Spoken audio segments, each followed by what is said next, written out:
Hey Adam, how you doing? Welcome back to the pub. Thanks, Matt. Yeah, all good. How are you? Very well, busy week as always. And we're both working from home today as well, aren't we? Hence the not very unmatched backgrounds going on. We should probably get the pub background in. Yeah, There we go.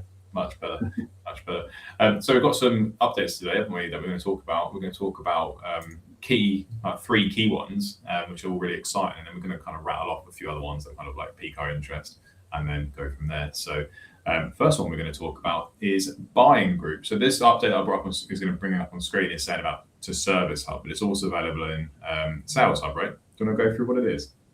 Yeah, so buying groups it used to be org chart hub, which is now natively within HubSpot. So this is where it allows you to map kind of the buying groups of a organization. So you can show the links between contacts, and then like the GIFs shown, there's like heat maps as well to show who's interacting with sales, who's interacting with marketing.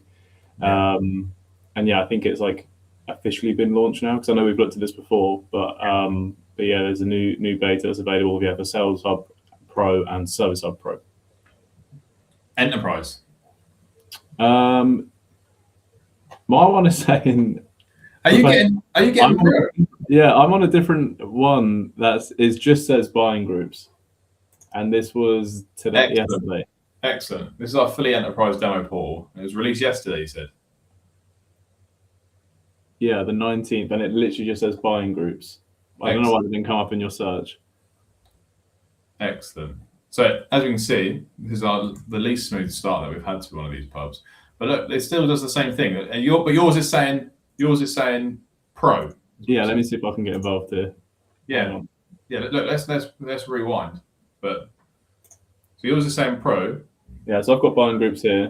Can you zoom in for a sec, Adam? You're working on it. Yeah, so I've got a big screen. Yeah, so we've got buying groups just on its own, and then it's telling me here that it's going to be for sales. Nice. So at the top there, it did say like with a little confetti thing that it's going to be on pro. So if you go back to the top,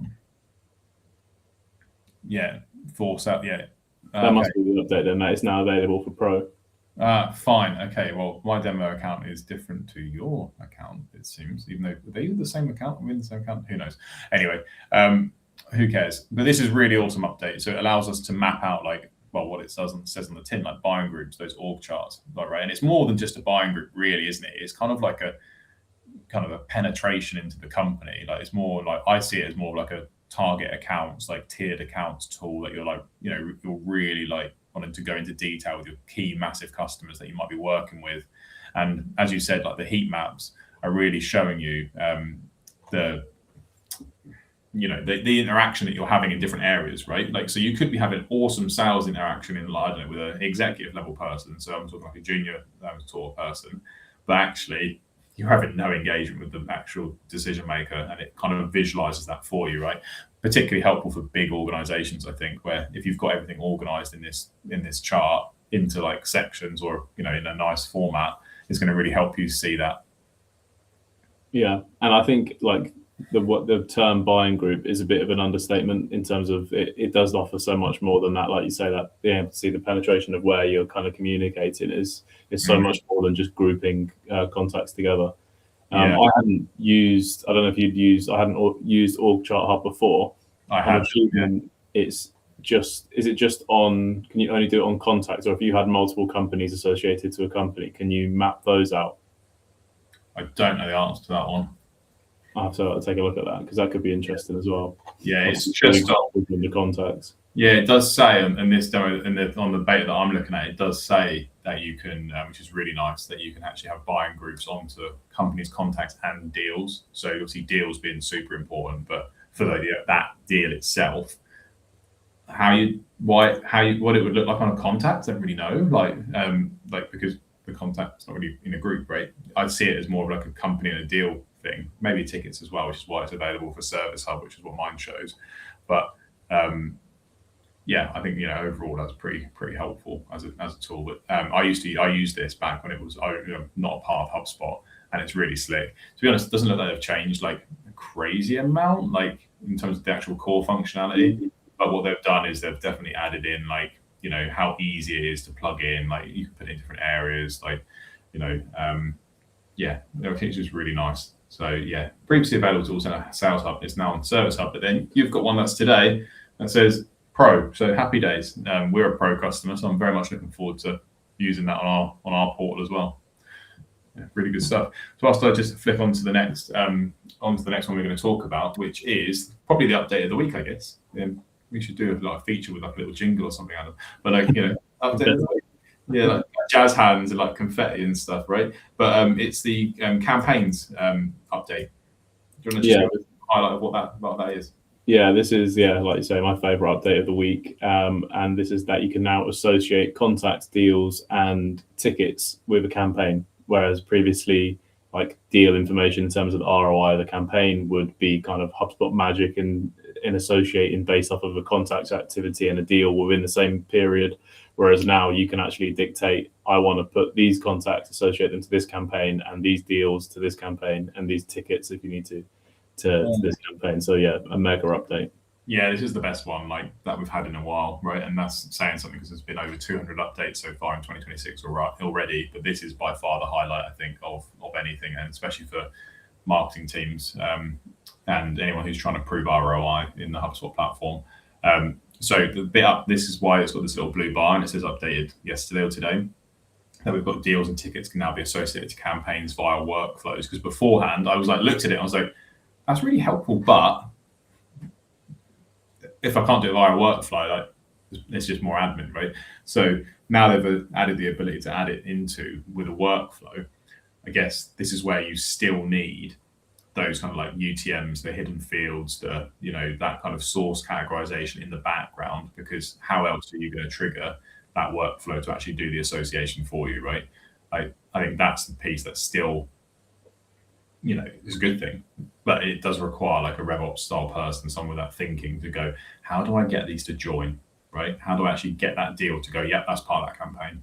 And it's therefore is going to require that feeding through of data in the background to make that happen. That's at least my understanding. Are you thinking the same?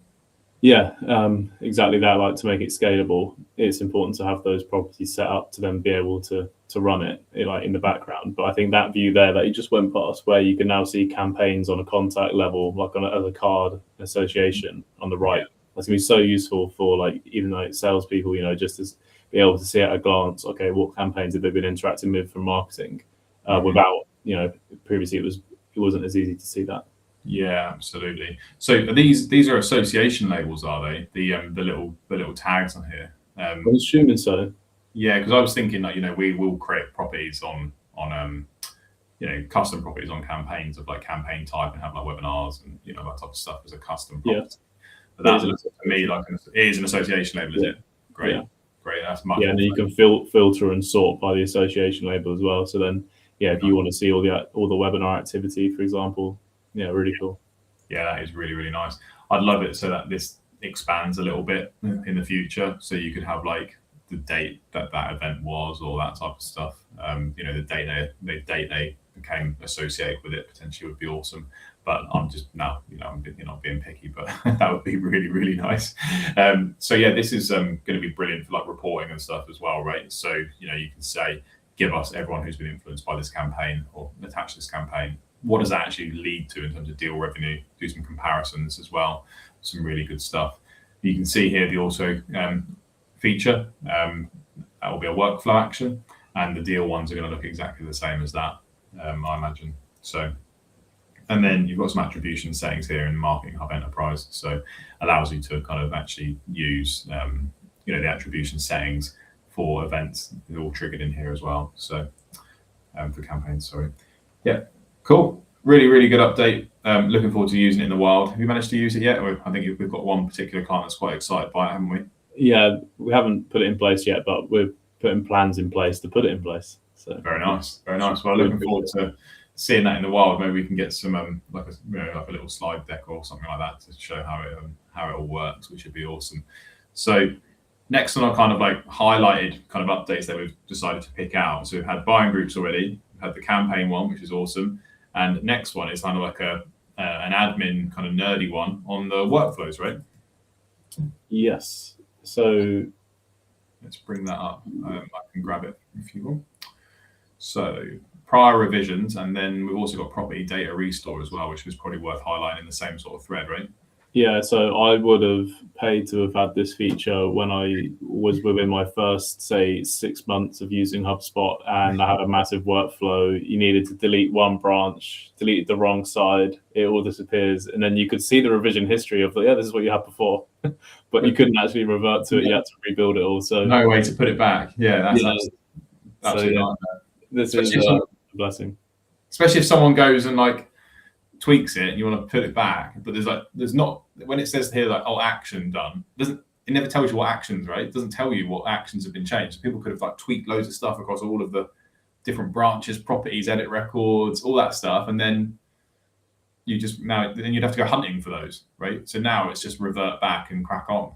Yeah, it's so useful for when you need it. Really nice update. Yeah, super exciting, which is really, really good. Cool, nice, good stuff. That's a really, really nice update. And then we've got this one here about the workflow CRM property data restores. This one's a little bit detailed. There's one image, right? But as you can see, what we can actually do is I think this is essentially using a workflow to restoring data that our workflow changed, right? Yeah. So that's obviously quite chunky. We can have workflows that have 20, 30 edit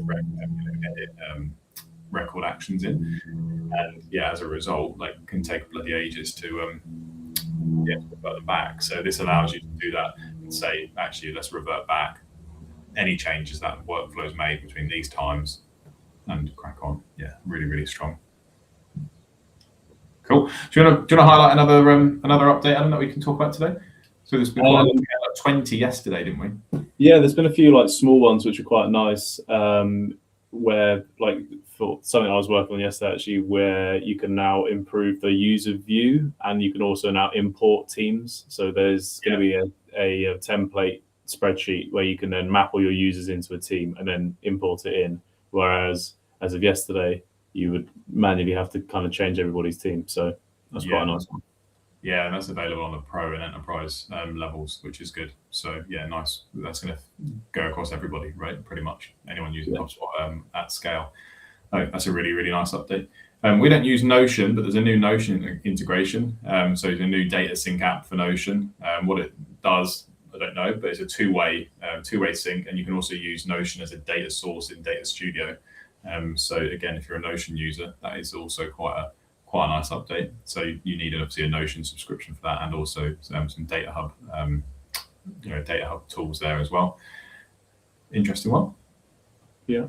I think there was one, I was trying to find it. I saw it earlier. I think with there was some kind of Amazon AWS data. Yeah, something around Redshift, right? Amazon Redshift connection. Yeah, so syncing Amazon Redshift data center to Data Studio to bring in data whenever you need it. That's a pretty mega update, isn't it? For if you're connecting data from outside data sources. I think there's Snowflake as well. You can do stuff with Snowflake, but this is a good progress forward for anyone using the Amazon Redshift.